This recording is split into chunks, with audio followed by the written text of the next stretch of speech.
welcome to Pride of Iron's YouTube/podcast, depending how you're consuming. I'm Jim Dolan, founder and co-chair, and with me, as always, is the lovely Rob. I'm going to start referring to you as the lovely Rob from now on. The lovely Rob. Live from where will I be the horrible Rob? Well, let's see how the second half of the season goes. Say second half, the 2021 part of the season goes, and see how nice you end up by the end of that. Look, folks, we haven't done one of these in a while. Over Christmas, the fixtures were coming thick and fast. It just was impossible to keep on top of it. And even though we can't get outside, we were enjoying a bit of time with our families. But we're back. Got loads of stuff to talk about, and we'll try not to go over the hour mark, which sometimes we don't quite manage. But let's stick with the agenda and get stuck in. So we've got 5 games, since we last spoke. We need to talk about transfers, what we need to push on in the league, and then obviously next couple of fixtures, we've got FA Cup coming up as well. So there's plenty to talk about. So Rob, jumping straight in, going to go through the fixtures, right? So we last spoke to Chelsea, or we spoke to Tracy from Chelsea. I think we were looking forward to that match, quite optimistic. 3-0 loss, excellent. Then on to Brighton, 2-2 draw, Southampton 0-0, and then finally we got a 1-0 win against Everton. And in the cup, we've just beat Stockport. So I'm not expecting us to rattle through all of these games. If you could sum up to me our performance, so we've got there 1 loss, 2 draws, 2 wins. Gritted. I think it's I think because of the lack of squad depth, I think we kind of suffered a little bit, and maybe we could have got better results against some sides. But I think they're quite good results. Southampton have done well, and we got a draw. The Everton result was incredibly good, wasn't it? You think about it. The Chelsea one was, I don't think we deserved to lose 3-0, if I'm honest. It was a bit of a bad run. After last season, beating them both home and away, I'm not saying I expect to beat them every time, but I didn't expect to lose 3-0. I mean, do you think the score flattered them a bit? Absolutely, yeah. I think it did. I think we did a bit. We kind of reverted back to old West Ham a little bit in that game, where we kind of, once they scored, we kind of become more open and let them score, which is not being really like us this year. And it's a game you can just forgive, really. And a lot of people kind of got angry about it. I was watching a lot of social media, and I just think, hang on a sec, we've been playing fantastic the whole season. We've had one bad game. Even me, me, Jim, I lose my temper and I get upset with it quite a lot. But even I think to myself, you know what I mean? It's one game. Sometimes you do lose concentration for one game, or you do go for a game and lose it 3-0. It depends on the situation. I mean, it's not like we've been spanked consistently throughout the season, is it? And it's kind of telling that if you look at the next 2 results, so 2-2 and 0-0, you come out of those actually feeling more disappointed about that, because you're like, well, those are the ones we expect now.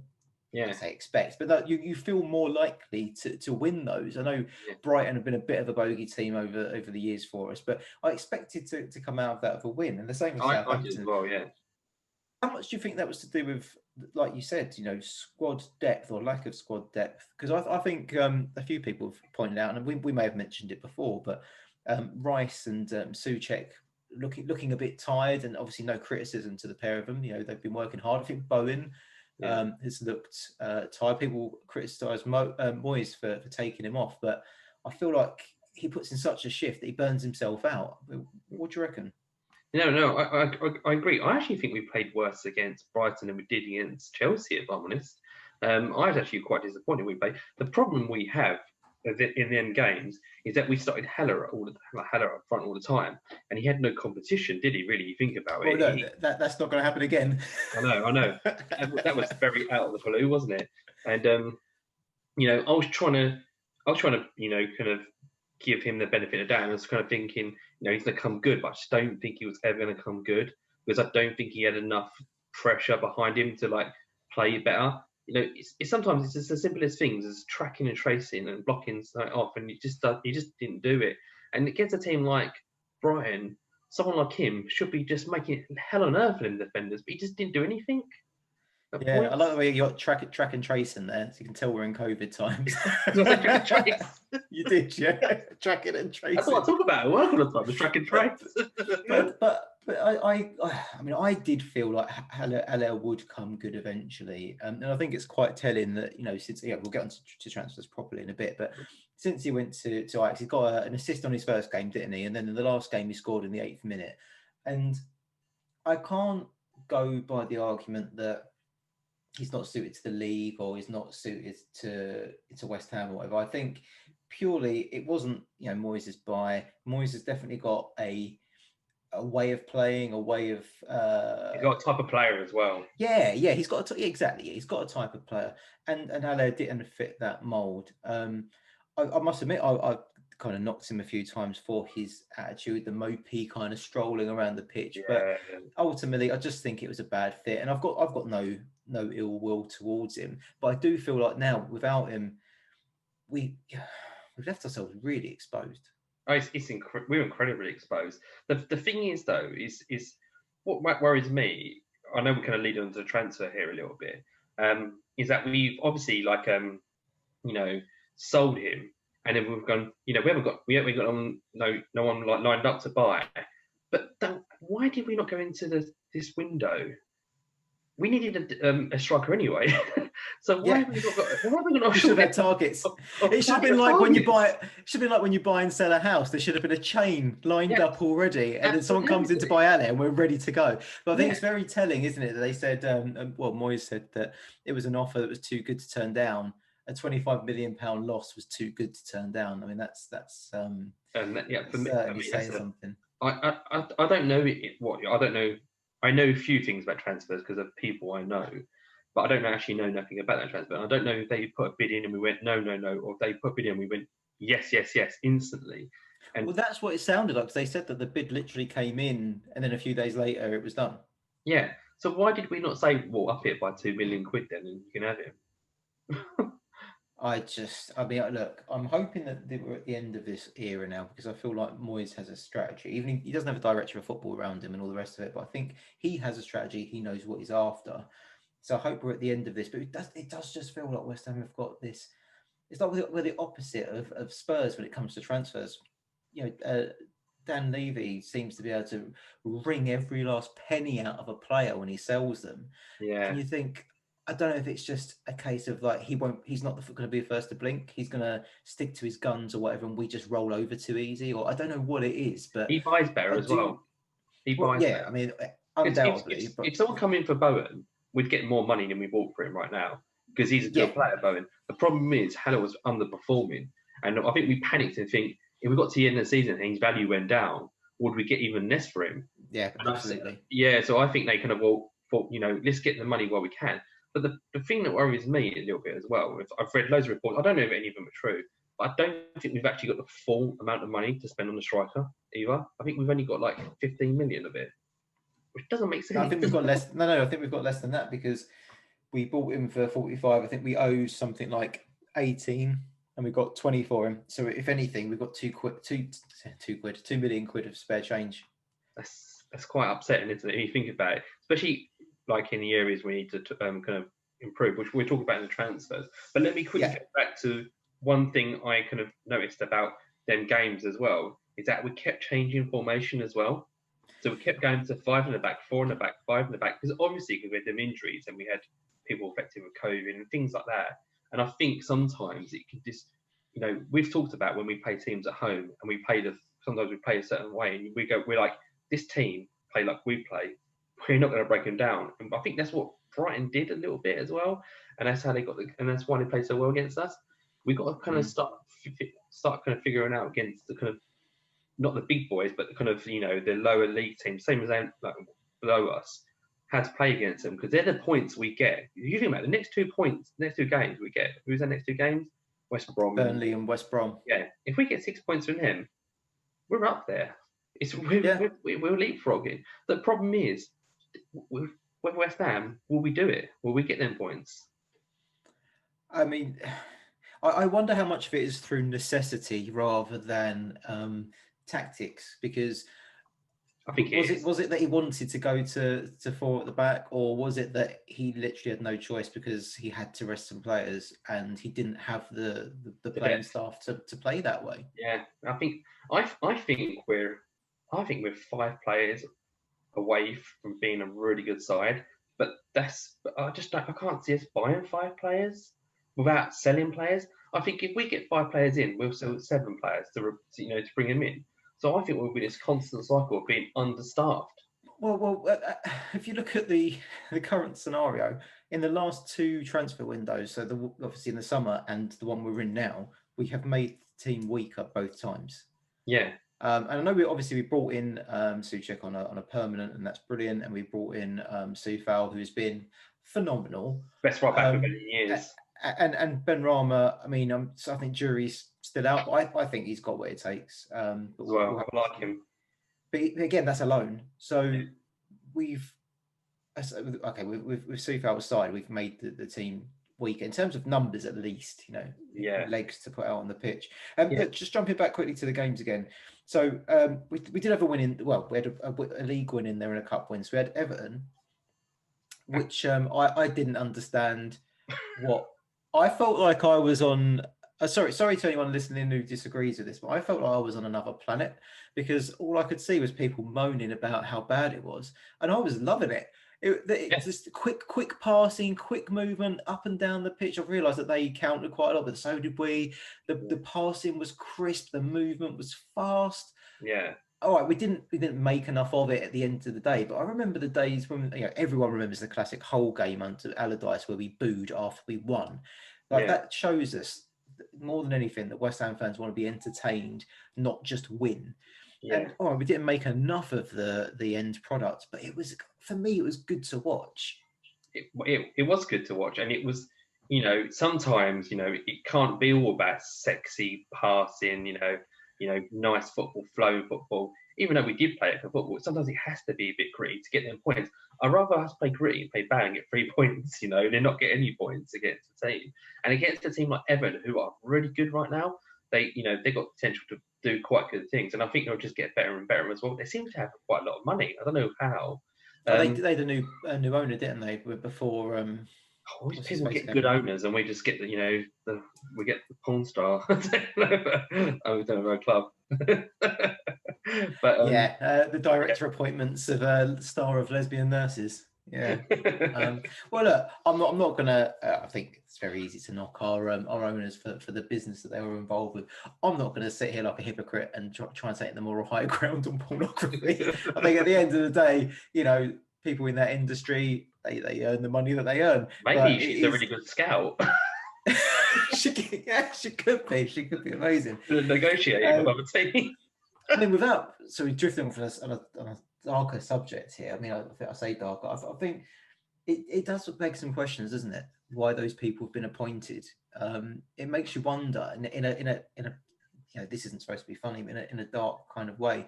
Is it because of COVID? Like our owners are of a certain age. Are they concerned that they need to make sure that the right people are in place should anything go wrong? Though, if they are doing that, and if they are doing that, then it's quite a sensible thing to do, really, isn't it? As well, because they want to make sure they've got a lot of money involved. They want to make sure that things are looked after. But why just not let people know what the reason is?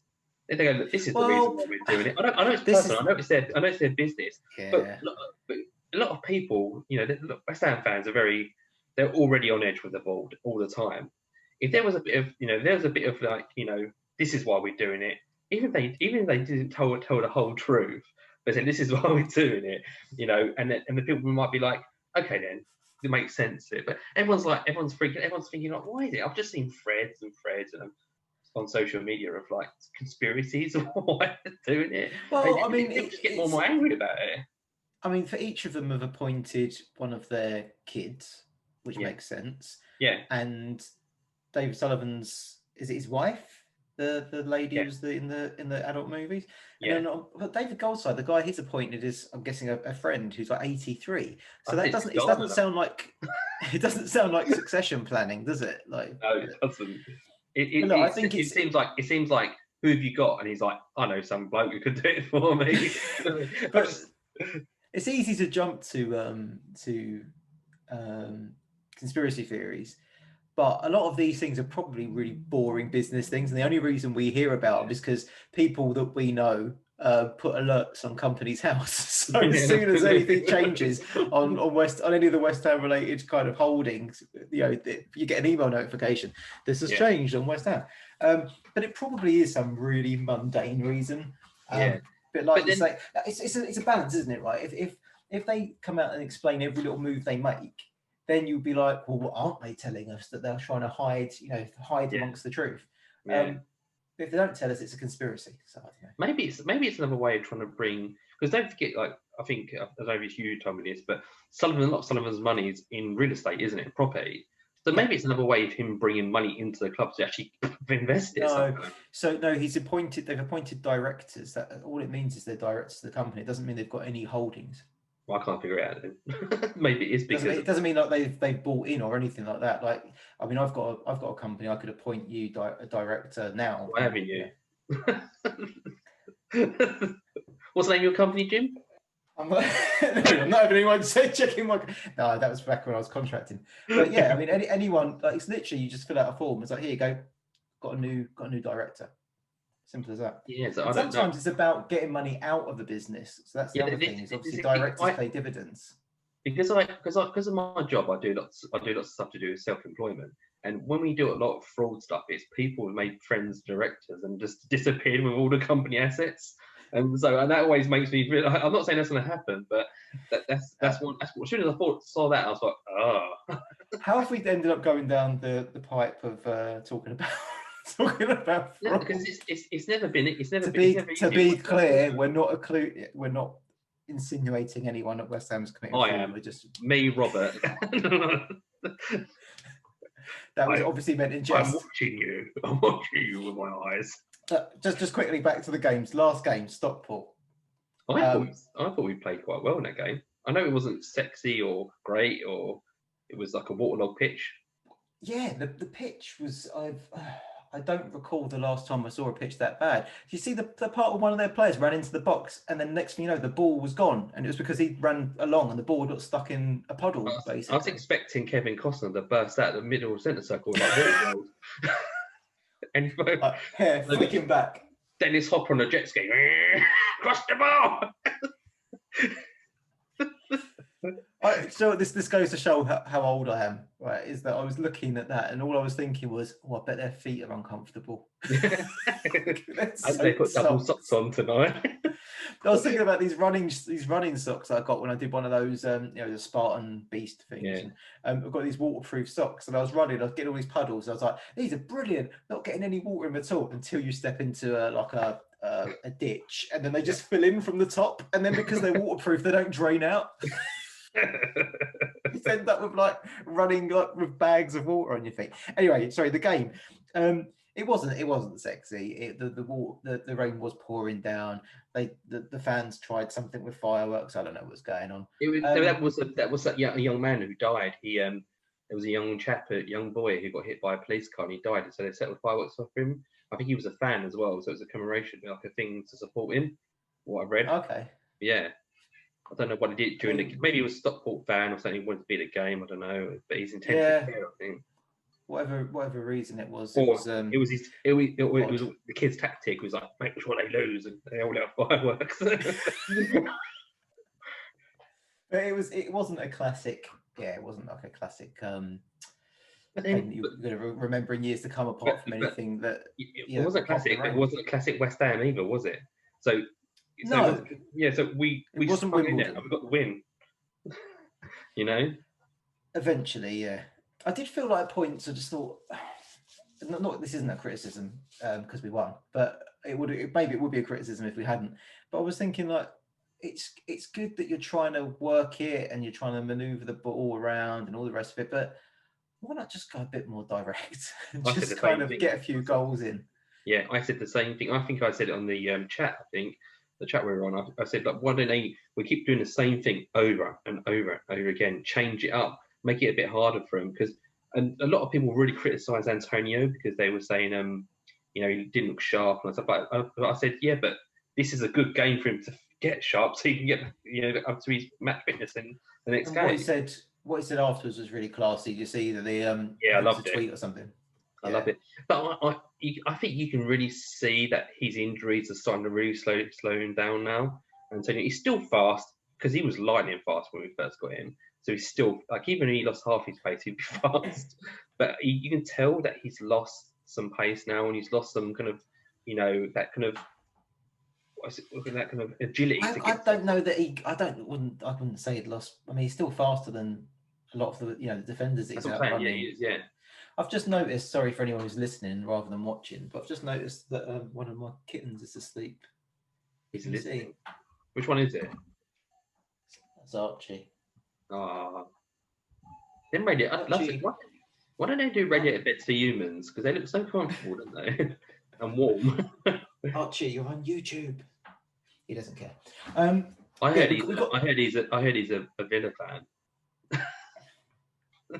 Not in this house. I wish you could get like West Ham shirts for cats. I'll totally get both of them a shirt each. Dye them. Yeah, buy some little cat shirts and dye. Right, so Stockport won. I mean, look, we can't help but look forward to the next fixtures, which in the cup is Doncaster. Yeah, is that at home, is it? I don't think it is. know. Yeah, I think it is at home, and I think the next one after that. How much difference does it make? I was going to say with no fans, but clearly, given the quality of pitches, it does make a difference depending on the level of the opposition. But obviously, it's one of those that you think on paper, we should win, but FA Cup, anything can happen. But let's hope we can get through that, so then we can see us lose to Man United or Liverpool. Yeah. Thing is though, if we do beat Doncaster and hopefully we get Man United and we beat them 1-0 or something like that, that's two big teams knocked out instantly. You really think about it, the two biggest teams. One of them's got to take out the other one. But I think we're owed a win against Liverpool, because if you look at the fixtures, the results from recent years, they've beat us consistently, which on paper looks really bad. But if I think back to all of those matches, there's always some contentious issue where I think, well, we shouldn't have lost that. Like the last one where, was it Mane was blatantly offside and interfering with play, and nothing was done about it. It was so offside, it was unreal. And didn't we have one chalked off in a recent game as well? Yeah. And one at home a couple of seasons ago. Not. And one of them in the last game they were in front of the goalkeeper, and they got in front of his view. And don't get me wrong, it might have been a soft decision. It went to get against them, but I guarantee you, it's the other way around. And that was a West Ham player. Yeah, it would have gone against us. And the Salah dive against Masuaku for a penalty. But like season before last, when everyone wanted them to win the league and they didn't, even though they're getting all the rub of the green. I remember we scored. I'm sure we scored against them at home, and it got chalked off for some bullshit. And then they scored against us and beat us 1-0, even though Milner was miles offside in the build-up. So I feel like we're owed one. Absolutely. And the cup is, if we're going to get paid back, I think the cup's the best place to have that. So, let's see what happens. And we're back. Right. So where were we? Right. So in the cup, So look, we'll see what happens. We need to get. I think the main point is like we can't be complacent. We need to make sure we get past Doncaster first, because all right, we just beat Stockport, but the last couple of seasons especially, we have slipped up to things that we should not have. Do you know what I think is going to be quite upset about? If we do well, the most upsetting thing is that we won't be there for it. If we do get in the final, I'll be happy our luck, wouldn't it? All these years as being West Ham fans, and we'll probably only get to go to the final twice, and you've gone to one of them. I have, haven't I? Yeah. But tell you what, I was just slightly off football, seeing today that we've just vaccinated 3 million people. At the rate we're going, that's before the 24-hour vaccinations start. Surely, if they go to 24-hour vaccinations, they're talking about like 2 million people a week. Then by the time it gets to the FA Cup final, the whole country should be vaccinated. Yeah. So if we did get there, you never know, do you? Do you know what my dad told me? It's quite funny. My dad said that he works right next to a vaccination place.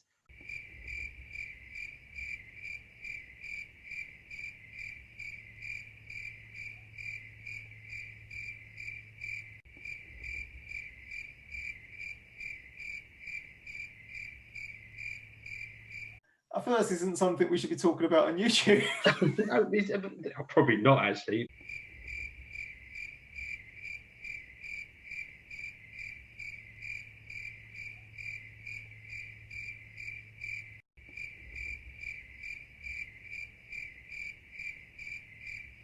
But back to my point though, if it's a huge if, but if we did get there, I wouldn't be too despondent because you never know. I mean, all right, it's this government. If they can fuck something up, they'll find a way. But fingers crossed. Fingers crossed. We get 24-hour vaccinations. Do you know what I would do? I hire out a hot air balloon and I'll go over the game and fly over the top, and I'll just get a menu consent and just watch from bird's eye view. Those little binoculars you get with the theatre on a stick.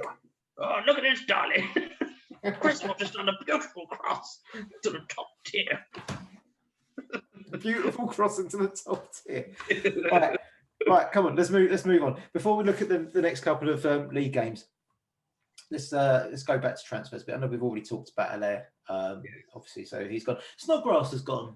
Oh, it's upsetting. I love Snodgrass, and you can tell that he was so upset about going as well by what he wrote on social media as well, and what generally Isn't it funny how you get some players that you just get it, don't they? They just get it. Like what West Ham's about. I think Collins, obviously came back and became, even more of a club legend. But when he went, I remember there being a similar thing. You got the sense that he was really upset about it. And even Adrian, when he left, he went to Liverpool. Yeah, there's some players that when they go, you just know that it meant something to them being here. Yeah, absolutely. I never forget reading the Collison's big email letter thing he done. And I remember reading what Snodgrass wrote. And I've listened to some stories as well, like on, this other podcast about Snodgrass and how much of a cool bloke he is and just how nice. And what the best thing about Snodgrass ever for me is he's just a trier. I always said if you gave Snodgrass Antonio's pace, he would be terrifying to play against. Isn't it funny? That's probably the attribute in a player that West Ham fans value the most. Is someone who tries. Yeah, it's funny, isn't it? Yeah, I think it's an East London, I think a working class thing. We've all, we come from humble backgrounds like me and you and stuff like that. And what are you talking about, my lord? Yeah, Lord of Dagenham. Lord of Dagenham, and we've had to work our butts off to get where we are. That not, some people are going to get higher than others, but we've had to work, and I think some players have had to work like that as well. They've had to, go into a team and they've had to work hard to get them fans on their side. Well, remember Snodgrass as well got shipped off to Villa on loan and had all that stuff about the Sullivan and his son, all the kind of stuff they'd said about him, and he still came back and didn't bite, kept it classy, got his head down, did a good job. Yeah. So, well, the thing is, though, he did bite, but he did it in a good way because when he actually replied to them tweets and stuff like that, he just laughed at them. Because what else can you do? Be a bigger man. He didn't ask for a transfer. He didn't, sort of look for a way out of the club. I remember once he was before a match. I was with one of the members' sons, and I think he was 10 at the time, and the players were coming past, and he was sort of holding out his hand to fist bump them, and a few of them were fist bumping us, waving and stuff. But Snodgrass came over and had a chat with him. Not for long, but for a couple of minutes, and chatted to him, and he said, "Oh, my dad's Scottish," and he was like, "Oh, your dad must be a top geezer then," and I had a good old chit chat with him, and he was just a really nice guy. Andy Carroll as well, actually, was really nice. So it just seemed like a genuine guy. Gutted to see him go. I'm gutted as well. And do you know what? I wish we got him in his kind of when he was younger as well, so we'd have had more of him at West Ham, because I think he'd probably been an even bigger legend than he is now. He's everywhere he goes as well, actually, thinking about it, just talking about him being a bit younger. I think people I know who support Norwich love him. People support it's Leeds as well, when he was at, they love him. I think he's at West Brom as well. West Brom as well. I think they loved him there as well. Was he been at West Brom already? I know he's been around. No. I don't actually know where he's been. So I thought you went West Brom before, but maybe he hasn't. Maybe I'm getting my teams mixed up. I think. Enough of them. Yeah. But yeah, shame to lose a hard worker like that. The thing that worries me about losing someone like Snodgrass is that we lose that kind of character in the dressing room, and sometimes a character like that can gel a team together. Don't be wrong, I think we've got lots of other characters, but I think he was a major character there, and so I'm hoping it doesn't do anything to the kind of the kind of friendship group or something, the camaraderie. Yeah, I'm hoping that we still have that, and because apparently he just got everyone involved. And so what happens a lot in teams is different nationalities pair off, and at a moment West Ham, everyone's together. So I'm hoping that doesn't, affect it anyway. But hopefully it won't. But you just don't know. You don't know what plans behind closed doors, I suppose. Yeah. Well, look, we've got Alla gone, Snodgrass gone. Made the team weaker again, less legs. Yes. What do we need? I mean, obviously we need a striker. Obviously. Well, when we've been talking, I personally think we really need central midfielder massively, because I think, like you said, with Souček and Haller kind of getting tired, Souček and Rice. Rice, yeah, gets like, and Noble being what 34 now is Noble. Yeah, I mean, I think every season people have written Noble off and said, his time's up. But I think it really is now. He can't be a regular first team player. Absolutely, yeah. He hasn't got the mobility really of.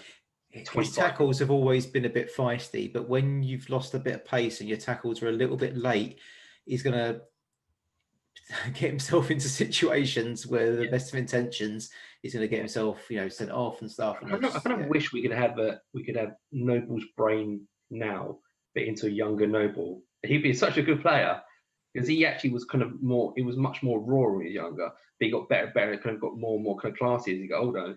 But if he had that kind of mobility he had when he was younger, he'd be a top little player, actually. Do you remember years ago, like when he first broke into the first team, and we read that interview with him in the program, and he was stood. There's a photo of him stood in the changing room, just in boxer shorts, and he shoved a pair of socks down. He was standing like that, and it was a silly picture, and the interview was quite funny. But he said everyone in the dressing room called him Hollywood. Do you remember that? Yeah. Yeah, Hollywood. I think we was reading out at the ground. We kept shouting Hollywood, didn't we? Yeah. And I think he probably settled into a position where he was needed because he loves the club. I don't think holding midfielder is really his role. He was more, when he was younger, he would go forward a bit more, and actually you saw glimpses of it when we brought Payet. Those two did actually do a lot of kind of work together, moving the ball forward between them. Payet made Noble a very good player. He scored a lot of goals that season, didn't he, Noble? I think he got 9, didn't he? It does make you wonder if he didn't love West Ham so much and he actually followed his preferred position and his talent instead of staying there. You don't know what kind of player he would have been. No, absolutely. I think he's going to get offered another 1-year deal, I think, as well. Oh, yeah. I mean, look, given the choice, you'd keep him around, wouldn't you, just because of who he is. But I don't know if it's the best thing for him. Ex-employee, he's saying that he's going to start doing some coaching stuff. That'd be nice. Yeah, I think so as well. I think it's a really kind of cool thing. And I think he'd be a good coach, if I'm honest. He's he's a very, everyone likes him, don't they? Like Nolan. Got that thing about him, that kind of people skills. I put a lot of down to West Ham season to Nolan as well. Oh yeah, I think he's given us balls. Absolutely.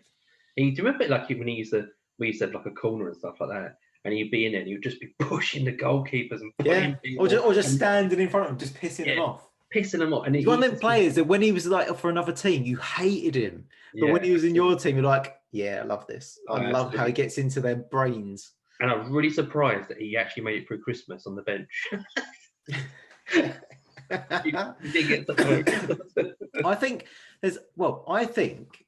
I saw Stuart Pearce this morning. Where did you see him? In Costa, in Gidea Park, at about 7. Oh, actually, Costa had just opened, so it would have been 7:30. I'm sure it was him, but it's hard to tell when someone's got their face covered. Yeah. And I was thinking about it, and a lot of like players and staff live around it, don't they? Because I saw Julian Dix in the local Tesco. I saw Snodgrass in the local Tesco. The local cafe around the corner is distraught because they used to put pictures of Snodgrass on their like Insta and stuff. Yeah. And yeah, I saw him, and I was like, "That looks a bit like Stuart Pearce." And he had a West Ham training top on with the It red probably was, badge. man. Yeah. And I said, as he walked out, I said to Peter, "I think that might be Stuart Pearce." And he went, "Did he have an SP on his jacket?" And I went, "Oh, I didn't look." And he went, "Well, why not?" And I was like, "Hang on, how does Pete, who doesn't really follow football, have this logical thought of the thing I should have looked for?"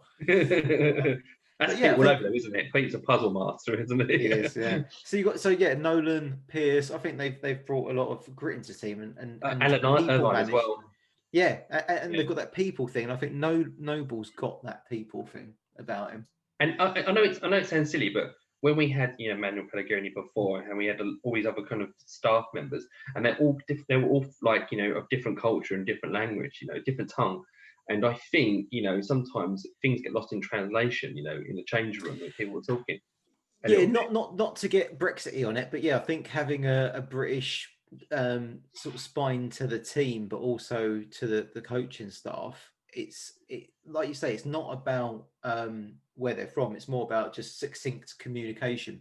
Yeah, absolutely. I think, and then what happens is you think about it as you as a foreign player, and you got these English blokes looking at Madjo going, "What's he on about?" kind of thing. And then you get David Moyes in, and everyone's talking, and they're laughing and being boisterous, and Nolan's giving Nobe some, and then they get Souček involved and stuff like that. It just all becomes this kind of camaraderie thing, and I think that's what's happening.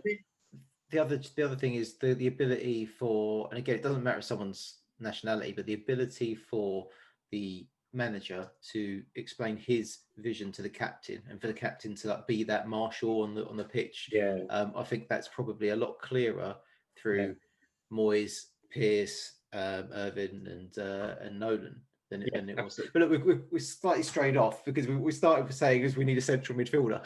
Yeah, I think we massively need a central midfielder. Who are we going to get realistically? We've been linked to the Czech Republic chap. I think his name. I can't spell it.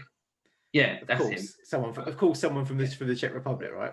I actually watched a whole game of him. I've been doing this recently because what else is there to do? We're in lockdown, so even that new bloke we've been linked with in France, I've been watching some games with him, like 4 games, see what they're like, and he actually looks like Rice to me the way he plays, but a bit more skillful. And a bit more of an. And he's not very expensive either. He's like, I'm sure I heard something like 15 million or something. I think if we got someone like him, I think he'd be a real steal, like a real steal. I think he's a top quality player. The bit that worries me though is when Soufal's talking about him and how good he is, and saying, "Oh, if Declan decides to leave, no, let's not go down that route. We need to make the squad deeper and put more quality in there. Don't talk replacements." Yeah, this is what we should be thinking about as well. We should be thinking about doing as best as we can this season so we can keep Rice for next season. Because I guarantee you something's more appealing. If we finish, outside of Europe, and because we might, we finish outside of Europe and then Chelsea come in, there's a good chance he'll go. It's just a logical kind of thing. But if we get into Europe and we actually strengthen everything in every area, why would he want to leave? If we're actually in Europe and we might be pushing on, we literally are doing what we said we'd do. But the other side of it, the business side of it, is that people would be like, "Oh, what if you got offered the 80 million? You'd have to take it. Why? What would we do with 80 million quid? I tell you what, we'd spend it all and then sell half those players in a year's time and make back half the money we spent on them. So it's no use to us. That money might as well just not exist. Fuck it. I'd rather keep Rice." Well, think about it like this as well, right? We sell Rice, yeah. People see we've got 80 million quid. We're going for a player in Italy, it's like that. And they go, this bloke's worth 40 million. We want 60 million, 65 million. Yeah. We're like, because they're going to do that because they know we've got 80 million quid. They know that we'd fall for it. They know, and we'd be like, and Gold and that stuff, and probably Sullivan would worry a little bit because he'd be thinking, God, we've got the fans are on us now as well. The thing is, the biggest thing as Eva, I don't think there's anyone as good as Rice in central midfield right now. No. And especially as he's starting to make these forward runs as well. He's getting more and more kind of getting involved in the build up for actually scoring rather than just spraying it around and distributing. He's going on these runs through the middle, and you think, like, when's he going to pull off one of these goals? You remember the one he did? Watford, the goal. Was it Watford? The one that was disallowed. Oh, I don't know. Which one was that? Was it disallowed? Or was he offside? No, sorry, it wasn't. No, he ran through and he hit it from a really tight angle from the side, and I think the keeper might have palmed it off. But if it had gone in, it would have been. I remember the one at Leicester when he took everyone on and then he hit the crossbar and he went flying off. No, this one I think was it Chelsea. I don't know. Like he ran literally like almost to like the byline, and almost like off the pitch he went, and then but he took a shot. And anyway, I mean, I think he's got it in him to bring something spectacular. I actually think Rice could play as an attacking midfielder as well. I think if we had Souček and we got another defensive midfielder and we put Rice up there, I think he'd get a lot of goals. And I think because he can see a pass as well. And if he can do it now, box to box, if he can play in the position he's in, but still make these runs and contribute, whilst we've got the we've got the super pacey players on the wings and Antonio in the middle, if he can, and whoever's in number 10, if he can add to that, rather than move him up, just let him do that, let him carry on doing what he's doing, but also be part of when he can be part of that. This is the problem. This is when we talk about depth, we talk about central midfielder, is that we can either put Fornells in the middle. Fornells seems to have fallen out of favour a little bit, and we could put Noble in there. But the problem with Noble is he incredibly slows the game down. You really notice when Noble's on the pitch, and as you've seen what's a joke. It actually frustrates me when I see us playing the first half and we're just fast. Like when we played Leeds, we were just fast. It was fantastic, flowing football. And then we bring on Noble, and I'm just like, and it all slows down. It comes like holding onto the ball, and it annoys me because we make mistakes then, and then we lose it. And I'm just like, no, please don't do it. I'm not trying to say Noble's worth playing the world, but look, where we really need a player clearly is a striker, because actually, if you look at it now, we have no strikers. I know, yeah. All right, maybe that was either that young lad we brought through from Man United. Yeah. But like we've got no senior strikers at all. No. You can say Antonio, but he's we've done to Antonio what we did around Arnautovic. At least I think we need two strikers. And I think if we don't get two strikers and we get Antonio gets injured, I think Antonio will get injured again. Someone who suffers from exactly the same injury as Antonio, and I've done both. Haven't we had something stupid like 40 strikers or something since Golden Sullivan took over? And now we've got to the stage we've got. I think it's actually 400 strikers. We've got to the stage now. We've got none. How has this happened? I don't know. It's I'm hoping that we bring two. I'm hoping we bring in like someone who's ready now, and maybe someone who's a bit younger, who maybe could try it. But I don't think we will. One thing I'll throw out there is with the lack of fans in the stadium, there's no better time.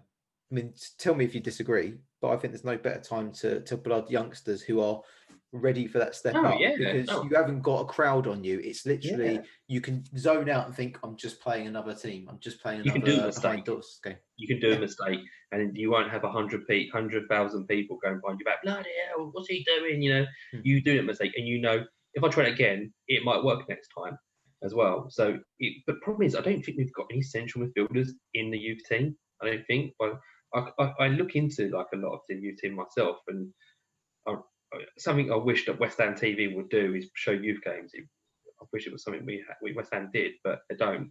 And I don't really know of any young players I think would actually come through right now and actually make a difference for us. We've got a lot. We never seem to bring through strikers anyway. I know. Yeah. When was the last one? Was it Freddie Sears?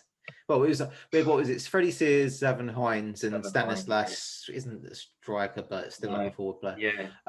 And then I mean nothing really, unless I'm embarrassing myself and completely missing someone out. But I can't think of any. We had Frank Newball, didn't we, for a bit? He wasn't ours, was he? Brought him from Chelsea, and he had Tony.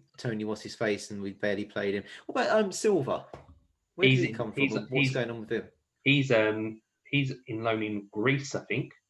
So he's playing for some Greek club. I think he'll leave, and I think he was a Sullivan signing. Him and Dar was the two Portuguese kids. I think they were both Sullivan, and I just don't think they're cutting the mustard. I think even that Portuguese defender's not going to do very well. I think they might try and get rid of him as well. Where's Wellington Paulista? Where's Wellington Paulista when you need him? Never saw him play ever. Right, so we need a striker, a central midfielder, and left obviously back. a left back. Well, I think it's because really gutting what happened to Masuaki, because it sounded like it was supposed to be a really small piece of like keyhole surgery to clean something up, but it seems yeah, like it's turned into a bit more. he's out for another. I read somewhere today he's out for another Yeah, it two, was on 3 West months. Ham's Yeah, Instagram. They said that he's not going to be up for a while. I mean, put that aside, that the sentiment, because I think he has done well. He still isn't the answer, is he? We need a left back who can oh, defend a yeah. bit more competently. Yeah. Well, one thing is we need another Creswell basically with pace or just a bit Mm. faster. Did you see a younger Cresswell? We need a young. I'd love a younger Cresswell. Maybe a bit more physical than Cresswell. Mm. If we can, I think we really need a left back. I don't know where we're going to get him from because if I'm honest, I don't know of any good left backs that we could buy. If I'm honest, on the top of my head, I think that's going to be quite a hard position to fill. I think we've been looking at that Man City left back for quite a bit, but I just don't know. But the problem is, I think we can't just make an any person kind of sign. I think we actually have to. If we sign someone, it has to be good, someone who's actually going to be good from the offset. I mean, I suppose what we've been doing recently, signing people from the Championship, It's been working for us, hasn't it? has been working. I mean, to be honest, it kind of that whole thing started a bit with Cresswell, wasn't it? When Allardyce brought him, was it Allardyce who brought him in from Ipswich?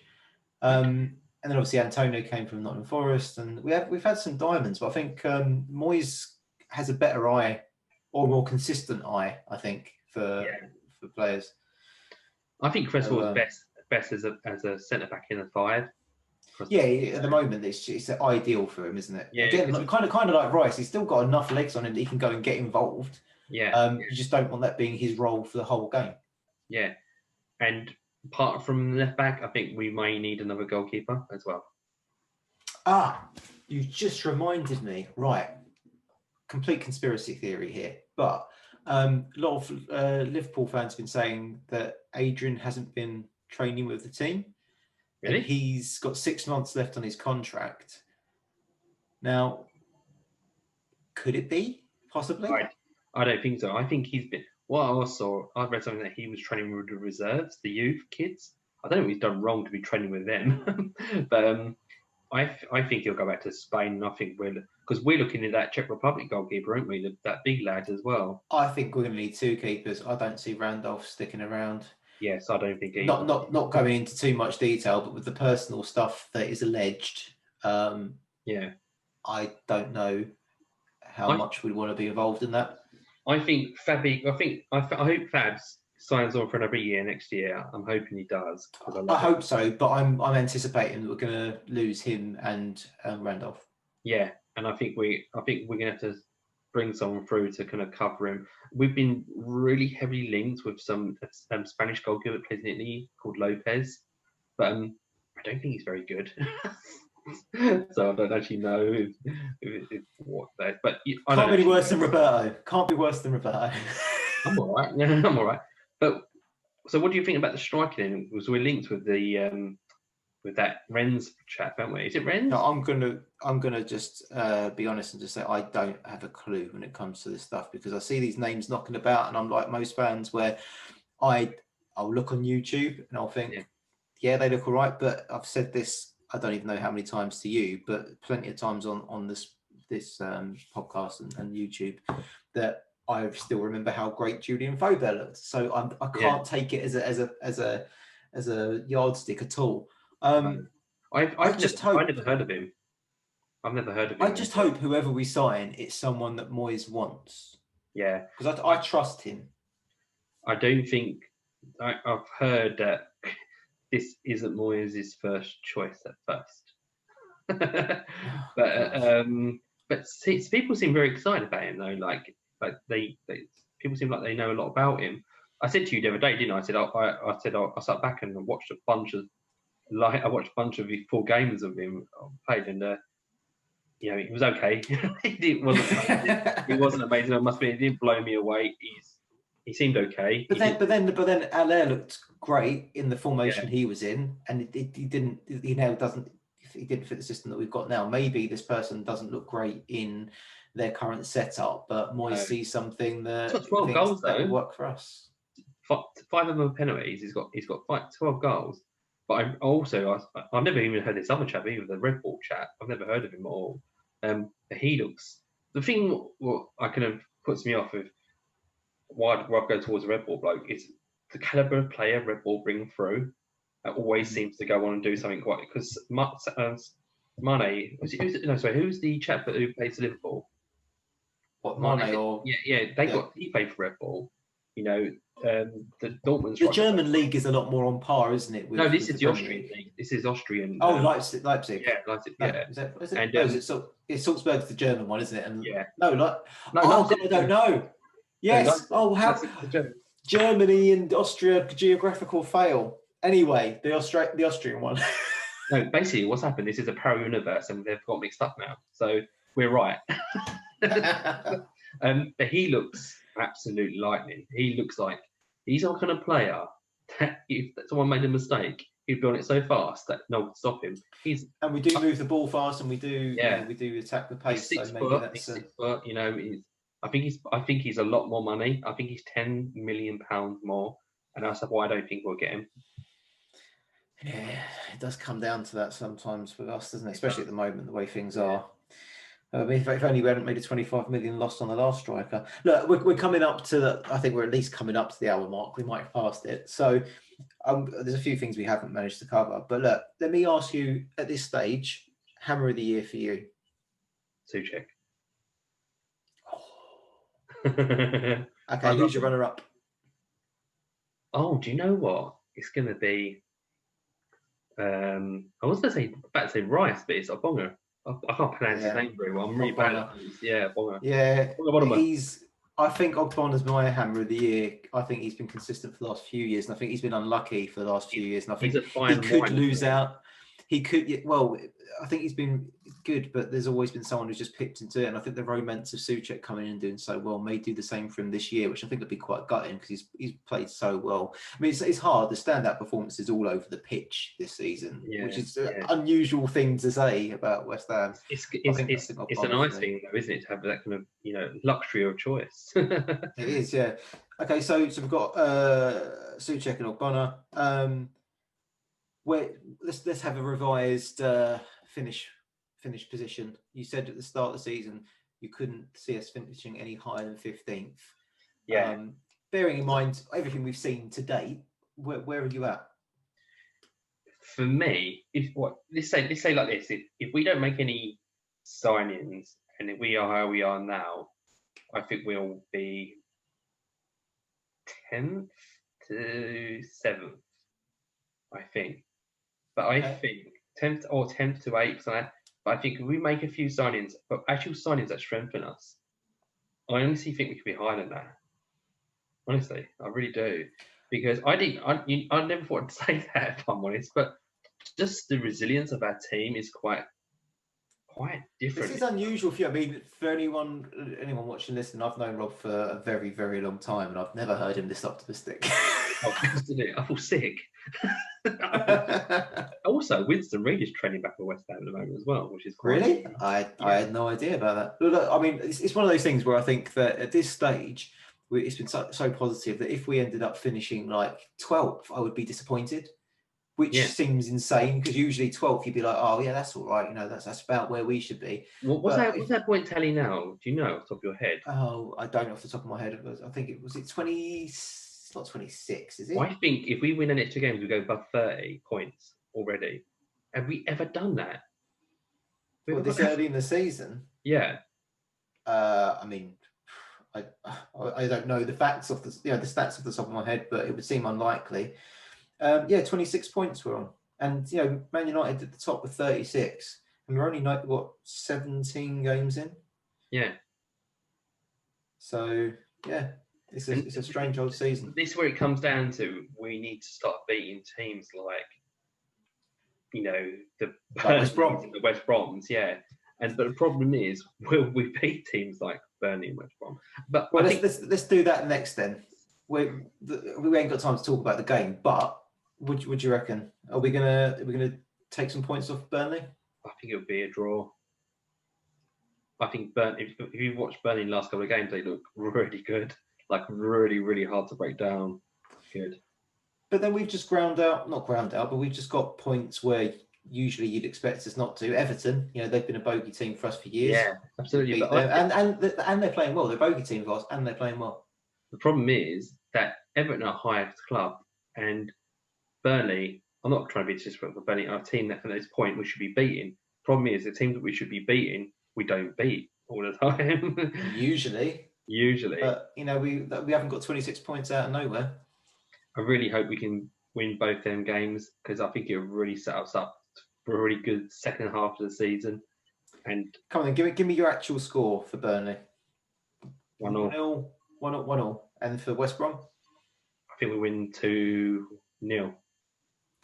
I'm a little apprehensive with West Brom because they've just been smashed a couple of times, and Allardyce has come in. I don't know. He's gonna turn it around at some point. Yeah, it'd be just our luck. But let's just try and get out of this kind of West Ham doom and gloom, where it's a different season. So I reckon 2-0 for both of them. I'm going for. All right. We one of the things that has been an issue recently is we have stopped scoring goals. We've been nicking the 1-0s here and there. Which is what you need to do, though. When your form isn't as good, like when your performances, your players are tired, nicking 1-0s is exactly what you need to do. But it just proves that we need a kind of a person who can score goals, and maybe a person who can link that striker to midfield up as well. Because it's obvious that Fornells and Lanzini are not doing it that well. I think also this may be the last season we see Lanzini as well at West Ham. Well. Yeah, no, I can see that as well, actually. Yeah. Okay, I think that's about all we've got time for. But thank you for everyone who's lasted with us this long. Don't forget to subscribe and like and all the rest of it. Comment, apart from that person who keeps commenting about, like, click here for hot girls in your area. It's not that kind of that's kind me. of show. That's me, Jim. Oh, no, that's the person. That's the new chair. That's new director of West Ham. And on that note, we'll catch you next week. Come on, you Irons. Come on, you Irons. Irons. Brilliant.